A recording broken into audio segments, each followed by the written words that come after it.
Assalamualaikum warahmatullahi wabarakatuh. Sebelumnya, perkenalkan nama saya Umu Abidah Zakia Mutmainah dengan NIM 2207016098. Kali ini saya akan menjelaskan mengenai cyberspace dalam kemajuan teknologi.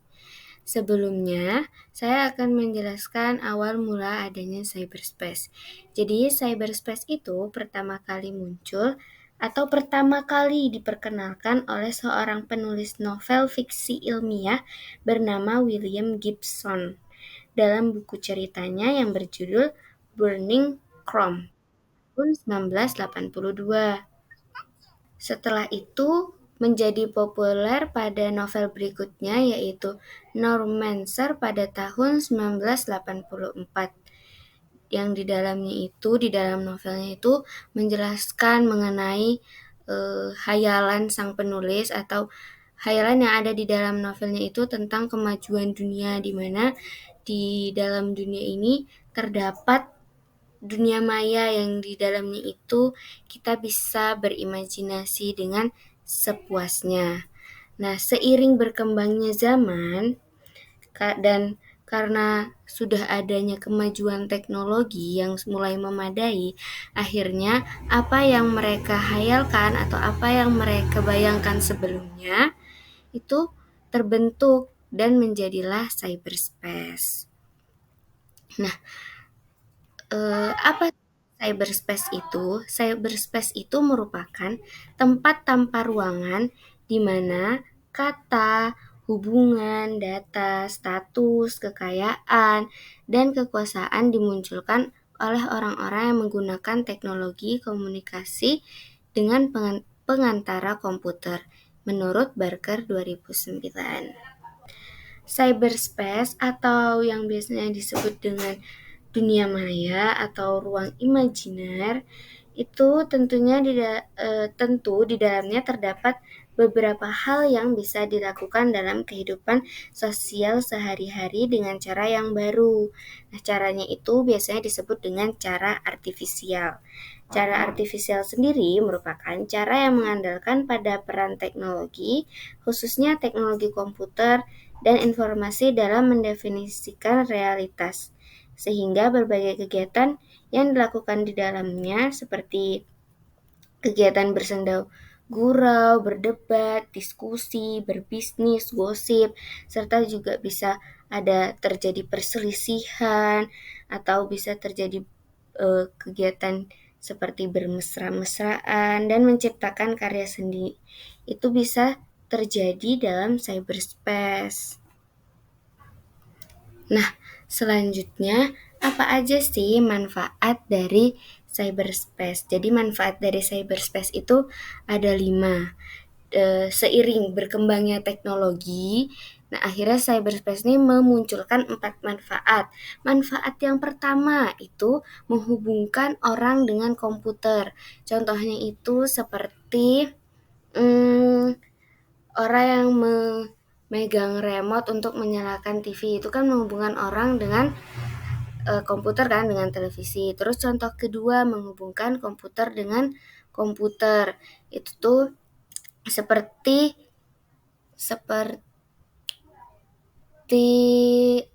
IoT, Internet of Things.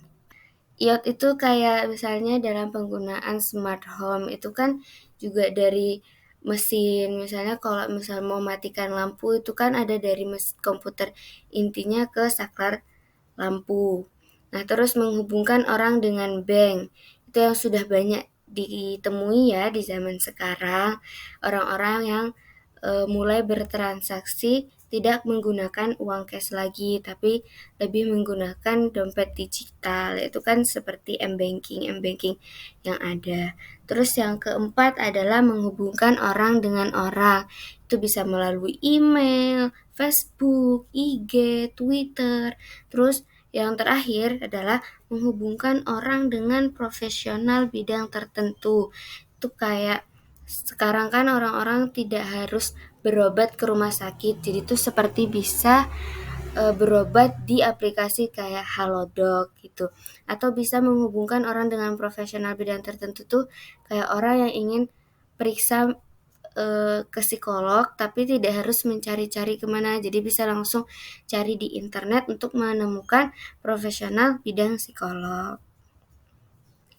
Selanjutnya penggolongan dari cyberspace itu tuh ada dua, atau klasifikasinya itu ada dua. Yang pertama itu cognitive information cyberspace, yang kedua itu ada cognitive communication cyberspace. Nah, yang pertama dulu ya, cognitive information cyberspace atau CIC. Dari namanya aja, itu bisa diketahui bahwa pada cyberspace ini terdapat informasi, kan kognitif informasi cyberspace. Jadi di dalam itu terdapat informasi yang berguna untuk menyampaikan dan menyediakan segala bentuk informasi yang ada di dunia maya. Terus yang penggolongan kedua itu cognitive communication cyberspace atau CCC. Pada bagian ini, cyberspace yang di dalamnya berupa komunikasi dan tentunya berguna sebagai media komunikasi di dalam dunia maya. Selanjutnya, ada karakteristik cyberspace. Apa aja sih karakteristik cyberspace itu? Karakteristik yang pertama itu adalah beroperasi secara virtual atau maya. Namanya saja sudah dunia maya. Jadi ya pastinya beroperasi secara virtual dan dunia maya. Nah, berada di dalam dunia maya yang dihuni oleh orang-orang yang dari berbagai macam dunia, itu menjadikan orang bisa saling berinteraksi, berdiskusi, dan bertukar pikiran. Tetapi tanpa melakukan pertemuan secara.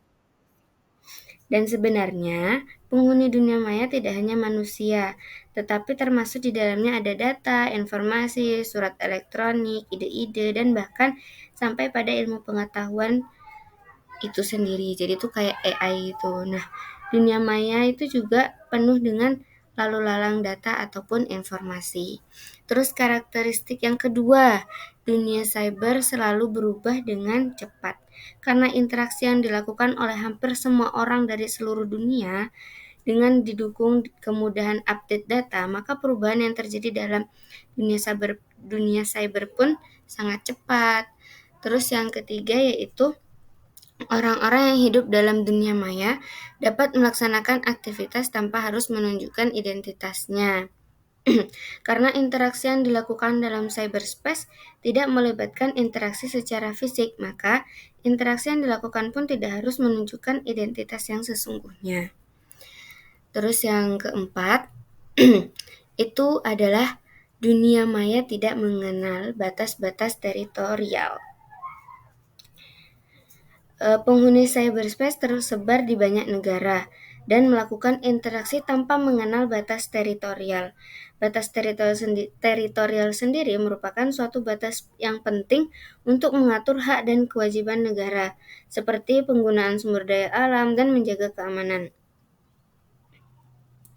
Batas teritorial biasanya disepakati melalui perjanjian antar negara-negara untuk mencegah sengketa dan konflik.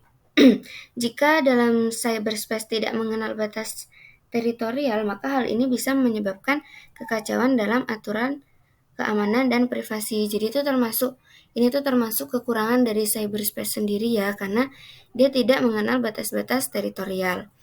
Terus yang terakhir yaitu informasi di dalamnya bersifat publik. Nah, suatu hal yang amat bernilai di dalam cyberspace adalah informasi atau hasil pemikiran intelektual. Ini tuh bisa menjadi kelebihan atau bisa jadi kekurangan, karena kan informasi di dalamnya bersifat publik.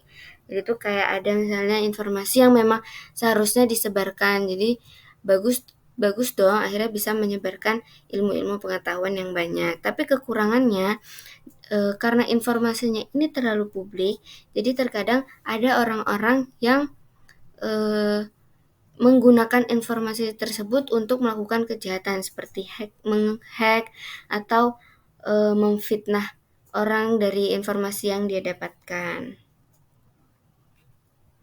Nah, untuk informasi ini sendiri juga bisa diterapkan dalam komunitas.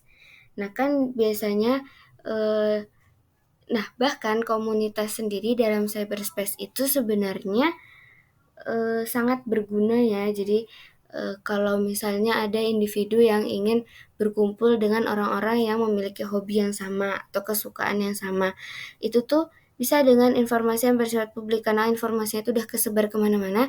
Jadi orang tuh tahu kayak, oh ini nih yang sama. Akhirnya dia bisa membentuk komunitas berdasarkan informasi yang sudah dia terima. Baik, mungkin sekian dari saya, kurang lebihnya mohon maaf. Saya akhiri. Assalamualaikum warahmatullahi wabarakatuh.